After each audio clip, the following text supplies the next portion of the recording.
우리가 함께 은혜 받을 말씀, 미가서 4장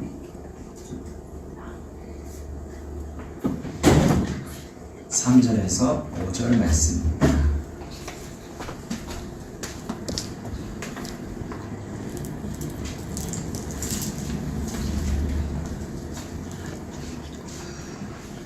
미가서 4장 3절에서 5절 말씀,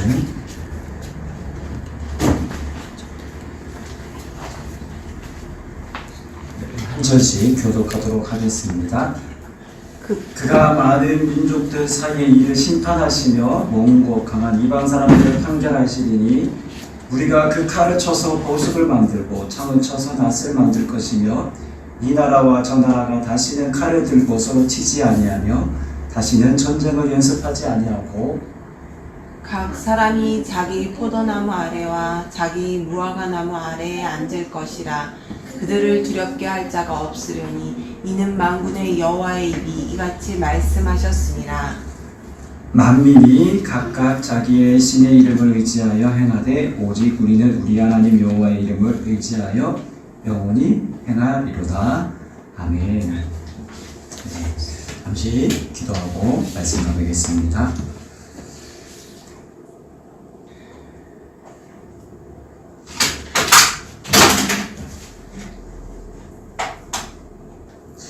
살아계신 하나님 아버지 감사합니다. 오늘 이렇게 하나님 말씀을 우리가 듣기를 원하며 각자 처소에 우리 하나님 말씀을 사모하는 마음을 가지고 앉아 있습니다. 주님, 오늘도 우리에게 주를 사모하는 마음과 또 말씀을 통해서 다시 한번 진리를 더 깊이 알아가고 깨닫게 하시고 성령께서 우리에게 원하시는 것이 무엇인지 다시 한번 발견하는 은혜 허락하여 주시옵소서. 부족한 종의 입술을 성령께서 조정하여 주시고 하나님 말씀에 오늘도 감화되어서 오늘도 주님을 향한 우리의 사랑과 주님을 향한 믿음이 더욱더 커져가게 도와주옵소서. 감사하며 예수님의 이름으로 기도합니다. 아멘.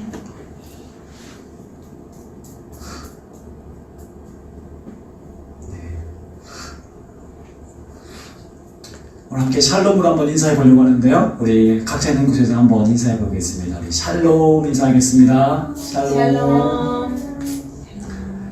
네, 제가 목이 아프니까 참 힘들더라고요.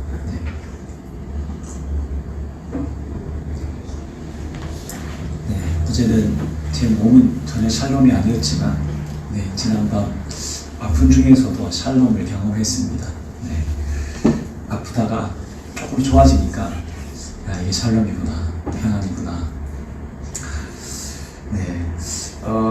샬롬은 우리말로 평안하세요 라는 인사입니다. 평화가 있기를 바랍니다 라는 뜻입니다. 우리가 자주 쓰는 표현은 안녕하십니까, 안녕하세요 라는 말로도 충분히 그렇게 거의 같다고 보시면 됩니다. 우리는 모두가 사실은 이 땅 가운데서 평화롭고 안전하고 문제없이 정말 안전한 세상을 우리가 함께 꿈꾸며 이루어가기를 원합니다. 그러나 이 지구상에는 원치 않는 다툼과 억압과 폭력과 전쟁이 끊임없이 지금도 일어나고 있습니다. 이것만 봐도 아무리 고도로 발달된 최첨단의 시대를 살아가도 인간이 죄인이라는 사실을 결코 부인할 수 없겠구나라는 것을 우리가 확연히 목도하고 그 증거를 우리가 보고 있습니다. 이렇게 세상은 여전히 뭐가 지배하느냐? 바로 인간이 가진 어떤 힘의 논리가 지배하고 있는 세상입니다.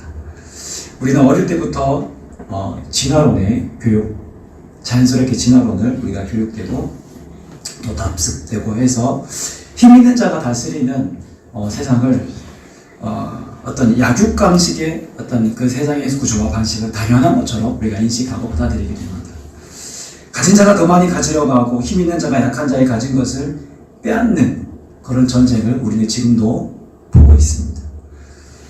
자국의 이익과 명예, 자신들이 만들어낸 유명과 명분을 위해서라면 다른 사람의 생명은 무참히 짓밟아도 아무런 문제가 되지 않는다라는 이 오만함이 지금 크게 달려 있습니다. 사실 부끄럽게도 기독교 역사 중에서도 기독교 역사하면서도 큰 전쟁이 있어 왔습니다. 여러분 잘 아시는 십자군 전쟁입니다. 중세 시대에 한 거의 오랜 시간, 2세기에 걸쳐서 일어난 전쟁인데요. 중세 시대 11세기 후반에서 13세기 말까지 이 서유럽의 로마 가톨릭과 이슬람교 간의 이 성지를 예루살렘 그 성지를 탈환하기 위한 전쟁이었죠. 8번에 걸친 대원전이었습니다. 이 전쟁에 참전한 군사를 십자군이라고 그렇게 불렀습니다. 이들은 가슴에 방패에 십자가 표시를 해서 이 원정을 십자군이라고 그렇게 부르게 되었습니다. 이 전쟁의 시초는요, 몇몇 주변에 지중해에 있는 섬들을 이슬람들이 이제 약간 불을 지르고 약간 이제 그렇게 불씨를 지르긴 했지만, 사실 이 전쟁의 시초는 당시 교황 우르바누스 2세가 교황권을 더욱더 확립하려는 그 의도가 담겨 있었습니다. 교황은 예루살렘의 성지 탈환에 대한 기가 막힌 아주 유창한 연설을 통해서 사람들은 마음을 선동했습니다. 또한 각 지역을 다스리던 영주와 기사들이 그 당시 유럽 저 너머에 저 중동 저 지역을 향한 새로운 땅에 대한 욕망과 집요욕, 야망이 위에 딱 맞아 떨어지면서 수많은 농민들도 이에 동참하게 되고 이슬람과 200년 가까운 오랜 전쟁이 시작되었죠. 십자군 전쟁은 결코 우리가 소위 종교 전쟁이라고 우리가 소위 알고 있지만, 사실 그 내막은, 그 저변에는 인간의 탐욕과 지배욕이 고스란히 전쟁으로 아픈 역사로 남게 되었습니다.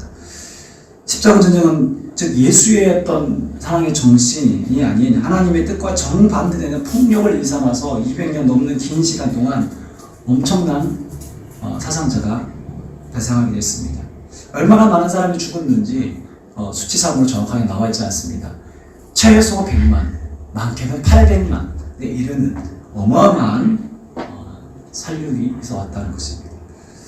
이 전쟁을 계기로 이슬람과는 더욱더 이 기독교와는 더욱더 적대적인 관계가 생겨서 아직까지도 그 여파가 남아 있습니다. 지금도 이 기독교를 욕할 때 많은 사람들은 이 십자군 전쟁을 언급할 정도로 비신자들에게 깊이 이렇게 낙인 찍힌 그런 사건이라고 볼 수 있습니다. 사실 그 당시에 기독교를 말하면 사실은 타락한 중세 시대의 교회라고 볼 수 있죠. 그것이 결과적으로 이런 어처구니 없는 이 전쟁으로까지 발생하게 된 것입니다. 이렇게 죄와 손을 맞잡은 종교의 타락이 가져온 결과가 바로 십자군 전쟁과 같은 그런 것입니다. 나의 승리를 위해 상대방의 복종과 굴복, 심지어 죽음까지도 요구하게 된다는 것입니다. 권력에 취한 그들의 오만함은 신이 우리 편이다 라고 하면서 이 전쟁에서 전사하는 사람들은 바로 천국으로 지켜갈 수 있다 라고 교황은 사람들에게 부추겼습니다.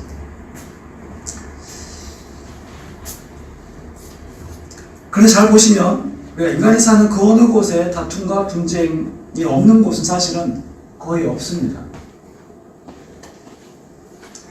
나라와 나라 간의 전쟁만이 다가 아닙니다. 사실 다툼, 분쟁, 폭력은 우리 주변에도, 그것도 가장 가까워야 할 사이에 일어난다는 것이 정말 비참하다는 것이죠. 가정을 보더라도 사랑이 넘쳐야 하는 부부 사이에 폭언과 폭력으로 이혼에 이르는 부부가 얼마나 많습니까? 학교 폭력의 문제가 사실 어제 오늘의 문제도 아닙니다.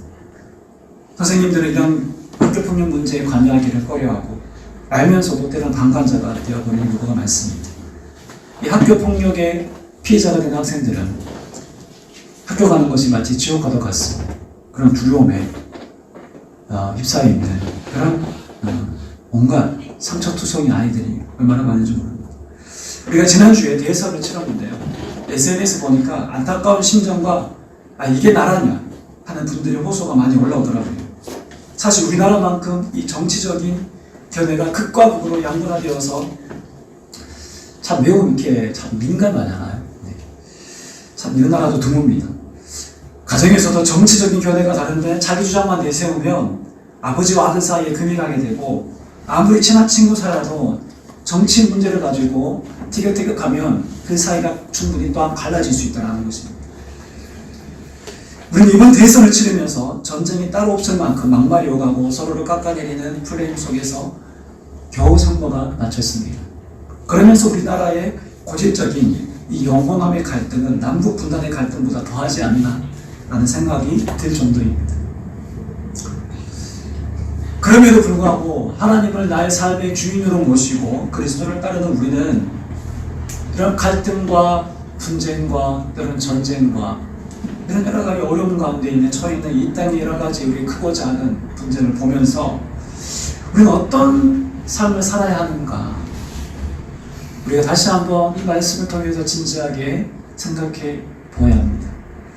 우리는 그리스도를 따르는 우리는 세상의 방식이 아닌 우리는 그럼에도 불구하고 평화의 길을 가는 사람들이어야 한다는 것입니다. 다시 말하면 악의 창궐함 속에서도 평화를 위해 기도하고 그 평화를 위해 노력하고 평화가 이루어지기를 실천해 나가야 한다는 것입니다. 어떻게 할 수 있습니까? 오늘 하나님이 하신 말씀을 통해서 복음서에서 예수님이 하신 말씀을 통해서 명확하게 우리는 그 사실을 알 수 있습니다. 그 시대에도 분쟁과 갈등이 얼마나 심했습니까? 예수님 시대에도 분쟁과 갈등이 얼마나 심했습니까? 오늘 우리가 사는 세상도 못지 않습니다. 그때 우리는 어떤 삶의 태도를 취해야 하느냐, 우리는 어떤 삶의 인식을 가지고 가치관을 가지고 이 삶에 대항해서 우리가 어떤 삶을 살아가야 하느냐가 오늘 우리 시대의 그리스도인들에게 요구되고 있는 또한 삶의 과제이기도 합니다.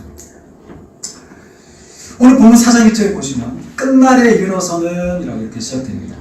세 번 여기 보시면 그날이 오며 라고 되어 있는데, 여기서 말하는 그날은 인간의 손에 의한 평화가 아니라 하나님께서 손수 이루실 완전한 평화의 때를 의미하는 말씀입니다. 미가서의 말씀은요, 당시 이사야와 동시대 약 8세기, 주전 8세기에 활동한 선지자인데요. 사실 이때는 여러 가지 이제 아수르와의 어떤 갈등, 아직까지 이 나라가 여러 가지 이제 이 유대 땅이 여러 가지 분쟁 아래로는 이집트, 위로는 아수르, 바벨론, 늘 그 사이에 껴서 또 암몬, 모압, 늘 또 바벨론 늘 전쟁의 위협 가운데 있었습니다.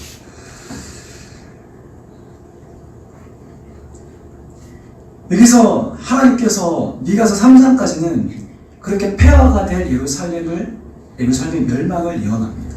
아마 이 폐허가 될 예루살렘은 아마 바벨론의 포로가 될 그날을 아마 예고한 말씀으로 우리가 충분히 볼 수 있습니다. 그러나 그것이 그들의 예루살렘의 멸망, 그 폐허가 끝나게 될 그 예루살렘의 멸망이 그것이 끝이 아니다라는 것입니다. 하나님의 완전한 통치를 하나님은 선언하고 계십니다.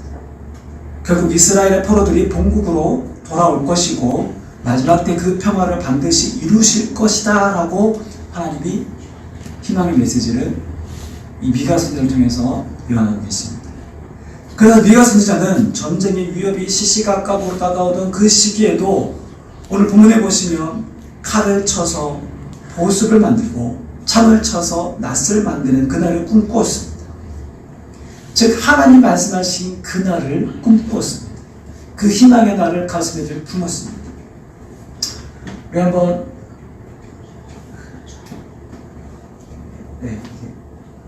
한번 세 번역으로 3절 말씀을 읽어보겠습니다. 시작.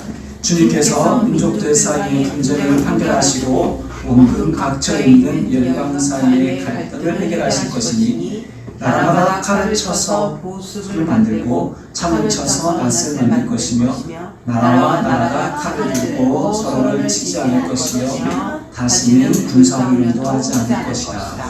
여러분, 보습이 무엇입니까? 농사를 할 때 사용하는 연장입니다. 전쟁의 날이 아닌 평화의 날을 예고하고 있는 말씀입니다. 이사야서 11장 6절에서 9절에서도 동일한 비슷한 말씀이 표현이 등장합니다. 제가 읽어보겠습니다. 그때에는 이리가 어린 양과 함께 살며 표범이 새끼 염소와 함께 누우며 송아지와 새끼 사자와 살찐 짐승이 함께 풀을 뜯고 어린아이가 그것들을 이끌고 다닌다. 암소와 곰이 서로 보시되며 그것들의 새끼가 함께 눕고 사자가 소처럼 풀을 먹는다. 젖먹는 아이가 독사의 구멍 곁에서 장난하고 젖된 아이가 살무사의 굴에 손을 놓는다. 나의 거룩한 산 모든 곳에서 서로 해치거나 파괴하는 일이 없다. 물이 바다를 채우듯 주님을 아는 지식이 땅에 가득하기 때문이다. 여러분, 이런 약육강식의 방식이 아닌 완전한 강자가 없고 약자도 없는 그 속에서 이루어지는 서로 어우러지는 화합과 평화의 시대가 올 것이다라는 그 상태를 하나님이 뭐 초식동물, 육식동물 상관할 것 없이 그 안에서 완전하게 이루어질 그 평화를 마치 묘사하고 있는 것이죠. 서로가 서로에 의한 경계가 없어지고 두려움이 없어지는 완전한 평화의 상태를 의미하고 있습니다. 평화로운 세상의 꿈은 모든 인류의 꿈이기도 하지만 이 평화는 사실 하나님이 우리에게 부여하신 하나님의 꿈이었습니다. 하나님이 우리에게 기대하고 바라시는 하나님의 뜻이었습니다. 예수님은 산상수훈에서도 이렇게 말씀하십니다. 마태복음 5장 9절인데요. 읽어보겠습니다. 시작. 평화를 이루는 사람은 복이 있다. 하나님이 그들을 자기의 자녀라고 부르실 것이다. 아멘. 더 나아가 예수님이 전하신 하나님 나라는 폭력을 통한 구원이 아니라 바로 희생적인 사랑과 용기를 수단으로 삼고 자신의 승리가 아니라 하나님 나라의 평화를 목표로 하고 있다는 사실입니다. 그래서 그런 예수님에게 있어서 진정한 위대함은 지배가 아니라 예수님의 다스림은 철저한 약함 속에서 드러나는 진정한 사랑과 섬김이었습니다. 마태복음 23장 11절 말씀인데요. 너희 중에 큰 자는 너희를 섬기는 자가 되어야 하리라 라고 말씀하셨습니다. 예수님은 곧 섬기는 자가 큰 자라고 말씀하셨습니다. 섬긴다는 것은 곧 무엇입니까? 당시 섬기는 자는 누구입니까? 종입니다. 즉 섬긴다는 것은 종이 된다는 것이고 약함을 스스로 자청한다는 것입니다. 세상의 약육강식이라는 방식과 정반대되는 삶의 방식입니다. 즉 하나님의 평화는 지배가 아닌 섬김을 통해서 진정한 평화가 임한다는 것을 말씀하고 계십니다. 이 많은 평화를 위한 적극적인 자세와 노력이 또한 필요하다는 것을 우리에게 동시에 말씀하고 있는 사실이죠. 그런데 평화라는 것이 마치 너무 거창해서 그건 정말 뜻있는 몇몇 사람들이 혹은 뭐 그런 시민단체나 정부가 하는 것이고 나와는 상관없는 먼 얘기처럼 들려지기도 합니다. 그러나 그렇지 않습니다. 하나님과의 관계가 회복된 사람들, 아까 평화를 이루는 사람은 복이 있다라고 말씀하시고 그들이 하나님의 자녀라 일컬음 받을 것이라고 했습니다.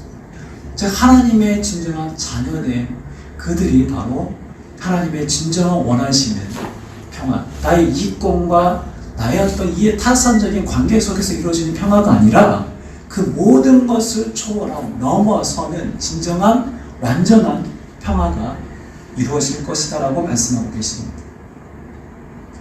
즉 하나님과의 관계가 회복된 사람들, 그들이 바로 평화를 이루어가는 사람들입니다. 우리 아이들과 예전에 이런 동화책을 읽었습니다. 간단한 이야기지만 그 동화책의 이야기가 주는 인사이트가 있어서 오늘 함께 이 평안에 관련된 말씀과 연결되어서 한번 이야기를 해보겠습니다. 키알바의 미소라는 어린이 동화가 있습니다. 우리 아이들은 읽어봐서 알 것 같은데요. 네. 키알바의 미소라는 이 어린이 동화가 있는데요. 이 칼 노락이라는 사람이 쓴 그림책입니다. 이 그림책이 사실은 어린아이들을 위한 것이지만 동시에 어른들을 위해 주는 또 귀한 교훈도 있더라고요. 이 에스키모 소녀 키알바의 이야기입니다. 이 이야기를 잠깐 제가 한번 좀 읽어보고 한번 소개하면서 계속 내용을 이어가도록 하겠습니다. 낚시를 하러 가는 키알바에게 아빠가 야 오늘은 네 새끼손가락보다 좀 굵은 물고기를 잡아봐 라고 놀리듯이 이렇게 얘기합니다. 키알바는 낚시를 잘하는 아이가 아마 아니었던 것 같습니다. 얼음을 깨고 낚싯줄을 들여왔지만 아무것도 잡히지 않아 실망할 즈음에 갑자기 줄이 팽팽해집니다. 네. 열심히 줄을 당기자 아주 커다란 물고기가 올라왔습니다. 네. 손가락보다 훨씬 컸습니다. 열심히 줄을 당기자 네. 그때 키알바가 우쭐해졌지만 걱정거리가 하나 생겼습니다. 어떤 걱정거리인가? 네. 지금 보이십니까? 네. 이 물고기가 지금 미소를 짓고 있습니다. 방금 잡은 물고기가 자기를 보고 웃고 있는 거예요. 네. 키아바는 차마 이렇게 미소 짓는 이 물고기를 먹을 수 없다라고 생각했습니다. 그래서 어떻게 합니까? 물고기를 도로 풀어줘요.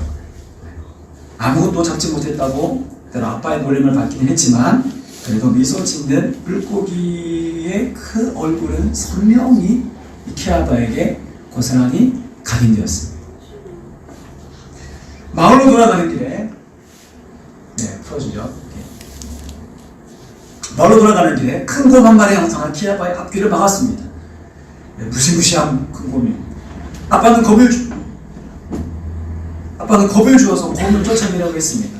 하지만 아빠가 무섭게 소리를 지를수록 곰도 점점 더 상하게 으르렁거렸습니다. 그때 키아바에게 좋은 생각이 떠올랐습니다. 키아바는 곰에게 다가가 미소를 지었습니다. 그러자 곰이 놀리는 거예요. 이런 일은 단 한 번도 없었기 때문입니다. 감히 인간이 더구나 화가 나 있는 곰에게 미소를 짓다니. 그러자 곰이 어찌할 줄을 모릅니다. 그러다가 머리를 긁적이면서 어디론가 떠나버립니다.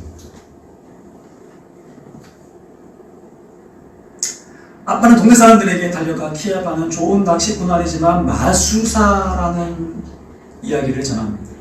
키아바는 여러 사람의 칭찬에 우쭐했지만 곧 잊기로 했습니다. 다음날 먼 곳에서 온 사냥꾼이 두려운 소식을 전합니다.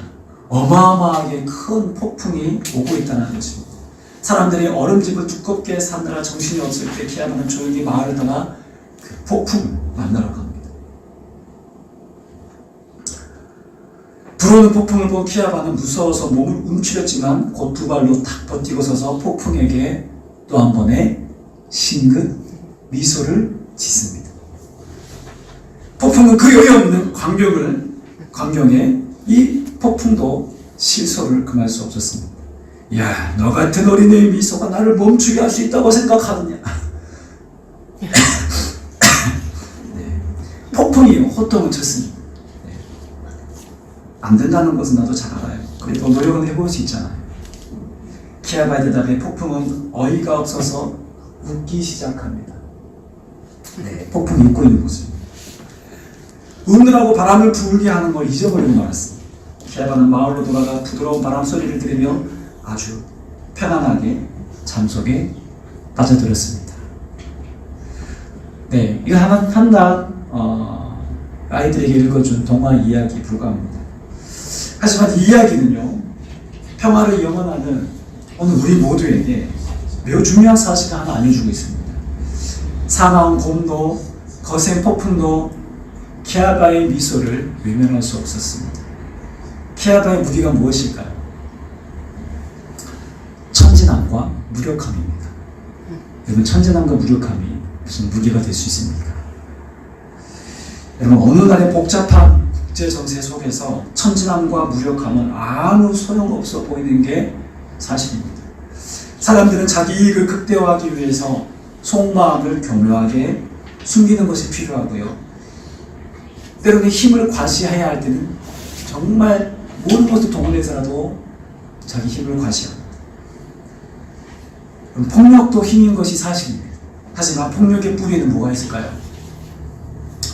그 폭력의 뿌리에는 두려움이 있다는 사실을 기억하시기 바랍니다. 서로가 신뢰할 수 없기 때문에 우리는 자기 뜻을 관철시키기 위해서 힘을 과시하거나 힘을 사용합니다. 그 힘, 폭력의 뿌리에는 내가 이들에게 당할 두려움으로 인한 공포가 내재해 있다는 것입니다. 그런 힘들이 충돌하는 곳에는 결코 평화의 나무가 자랄 수 없습니다. 그러면 대체 우리는 어떻게 해야 합니까? 주님 말씀하십니다. 계속해서 우리가 마태복음 5장 상상손의 말씀에 이렇게 되어 있습니다. 함께 읽어보겠습니다. 시작. 의를 위하여 박해를 받는 자는 복이 있나니 천국이 그들의 것이니라. 허평케 하는 자, 계속 이어서 나오는 말씀이, 저는 이 모든 말씀이 이 사상순의 8가지의 복이 각각의 말씀으로도 볼 수 있지만 다 연결 고리가 되어 있다라고 저는 봅니다. 예수님은 의를 위하여 박해를 받는 사람이 복이 있다라고 말씀하십니다. 여러분, 이 말은요, 무력하기 짝이 없습니다. 무력하고 아무것도 할 수 없고 그저 이리저리 끌려가는 인생, 그 인생이 복이 있다니요. 권력 앞에 억압당하고 무시당하고 괴롭힘 당하는 것이 복이 있다니요. 신앙을 지키기 위해서 순교하는 것이 복이 있다니, 박해받는다는 것이 복이 있다니 말이 됩니까? 그러나 예수님은 복이 있다라고 말씀하십니다. 그런데 하나님의 나라는 평화의 세상을 이루기 위해 일하다가 그런 모욕을 당하고 박해를 받고 온갖 비난을 받는 무력한 사람이야말로 하나님 나라에 속한 사람이다라고 말하고 있습니다.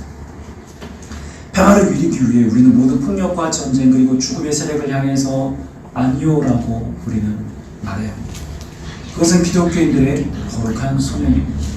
지금 러시아 정교의 주교는 그 러시아의 그 전쟁을 마치 자기들의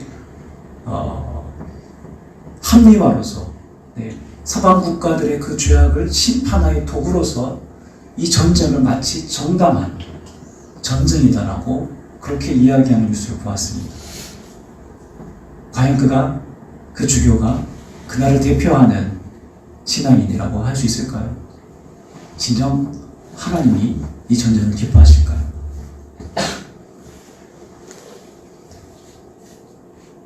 나치 정권 앞에서도 수많은 기독교인들이, 목회자들이, 지도자들이 나치 정권을 위해서 그것이 마치 옳은 양, 정의로운 양, 거기에 평생에서 그 나치 정권을 추종하고 따랐습니다. 그러나 거기에 아니오라고 말한 사람이 있습니다. 바로 디트리 보네퍼 같은 목사님이십니다. 아니오라고 말하면서 그는 감옥에 끌려가고 결국 1945년 4월에 수교를 당하게 됩니다. 평화를 위한 거룩한 몸짓이고 몸부림입니다. 이것이 기독교인들의 거룩한 소명입니다. 서로 사랑하는 주님의 계명이 어떤 경우에 따라서는 실천하고 어떤 상황에 따라서는 실천하지 못하는 그런 강령이 아닙니다. 평화를 위해 일하는 것은 무조건적이고 타협할 수 없는 오늘 그리스도인들의 소명인 것입니다. 겟세마네 동산에서 체포되시기 전 예수님이 인류에게 주신 마지막 당부가 무엇인지 기억하십니까? 가룟 유다와 비롯해서 대제사장의 종들이 예수님을 포위하고 잡으려고 왔습니다. 밤에 잡아왔습니다. 가룟 유다가 예수님의 입맞춤으로 바로 이제 곧 잡혀갈 그때에 베드로가 분노를 말하며 베드로가 그 대제사장의 종의 귀를 잘라버립니다. 그런데 그때 예수님이 하신 말씀입니다. 마태복음 26장 51절 말씀입니다. 우리 다음 표를 보겠습니다. 시작. 내 칼을 칼집에도록 꽂아라. 칼을 가지는 자는 다 칼로 망하느니라.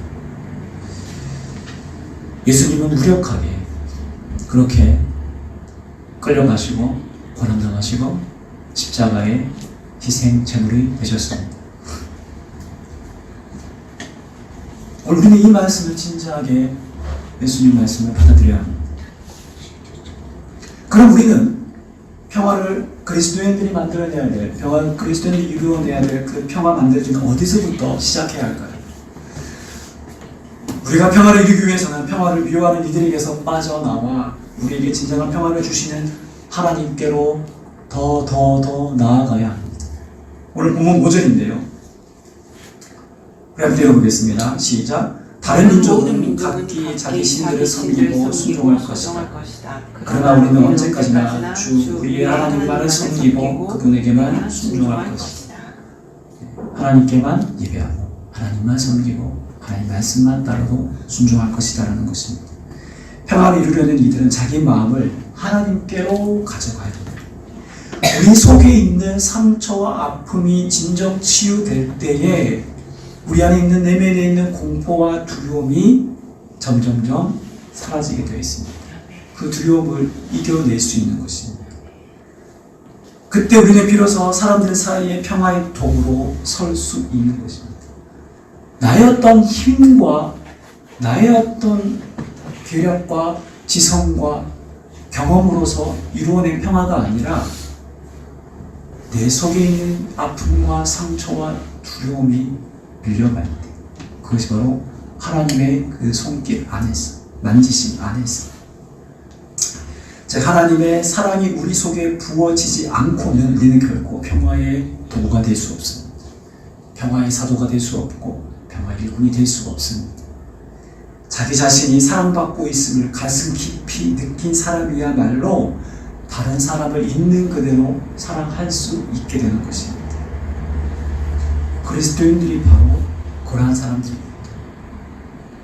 우리의 죄된 상처는 하나님의 거룩한 손길, 그리스도의 보혈이 아니고서는 치유될 수 없습니다. 우리의 죄인됨은 그리스도의 그 피로 말미암아 그 희생제물 되신 예수 그리스도의 십자가의 죽으심으로 말미암아 우리가 하나님과의 의로운 관계, 끊어졌던 관계가 회복되며 화평의 관계로 우리가 나아갈 수 있었던 것입니다. 그렇게 우리 속에 깊이 내자하고 뿌리하고 있는 이 죄의 뿌리는 오직 주 예수 그리스도의 보혈, 그분의 사랑이 부어질 때만이 우리가 회복될 수 있다는 사실입니다. 마지막으로 아시시라는 그 성에 있었던 도시에 살았던 성 프란시스코의 평화의 기도를 읽고 마치겠는데요. 제가 어렸을 적에 저희 집에 이 기도 액자가 있었습니다. 평화의 도구라는 이 기도 액자가 있었는데요. 저는 이 기도를 거의 집에 액자가 항상 있었으니까 거의 외우다시피 했습니다. 보면서 또 보고 지나가다 보게 되고 이렇게 되었습니다. 아시시의 성 프란시스 같은 경우는 가난한 자와 전혀 고통받는 자들을 위해서 젊은 시절은 방탕하며 살았지만 회심 이후에는 자신의 삶을 완전히 그런 어렵고 가난한 사람들을 위해서 평생을 살았고 또한 수도원을 또 세우게 됐죠. 여러 이분에 대한 일화가 있지만 그 모든 것들은 생략하고요. 오늘 이분이 마지막에 드린 그 기도를 우리가 하나님 우리의 평화의 도구로 서주십시오 라는 간절한 우리의 기도의 마음으로 우리가 함께 읽어보겠습니다.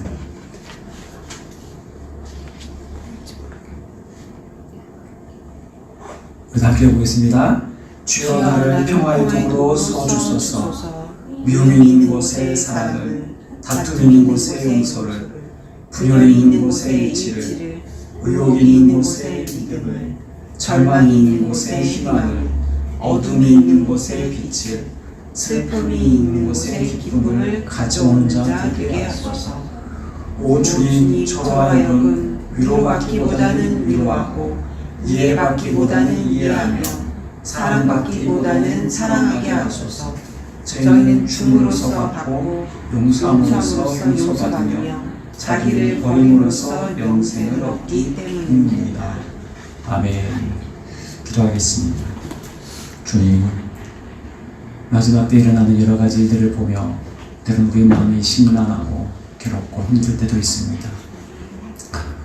우크라이나 전쟁의 상황들을 우리가 보며 폭격 속에서 두려움에 있을 수많은 사람들을 바라보며 하나님의 아픔 또한 무너지고 하나님의 아픔 또한 아플 것이다 라는 것을 우리가 기억합니다. 누구보다 평화를 바라시는 하나님, 이 전쟁의 그 어떤 곳으로도 합류할 수 없다라는 그 사실을 우리로 하여금 알게 하시고 전 세계가 알게 하시고 우리 모두가 하나님 평화의 도구로 서게 하여 주옵소서. 미움과 다툼과 분열과 의욕이 있는 곳에, 절망과 슬픔이 있는 곳에 주여 우리를 평화의 도구로 써주시고 사용하여 주옵소서. 우리 가정에서부터 평화의 도구가 되게 도와주옵소서. 우리가 있는 사업장, 우리 있는 처소에서부터 진정 평화의 도구가 되게 도와주옵소서. 우리가 만나는 일터, 만나는 모든 사람들에게 우리가 진정 예수의 사랑의 중심으로 우리가 평화의 도구로 살아 숨쉬는 자 되게 도와주옵소서. 저 북한과 이 러시아 위협하는 그 전쟁의 상황 속에 있는 이 모든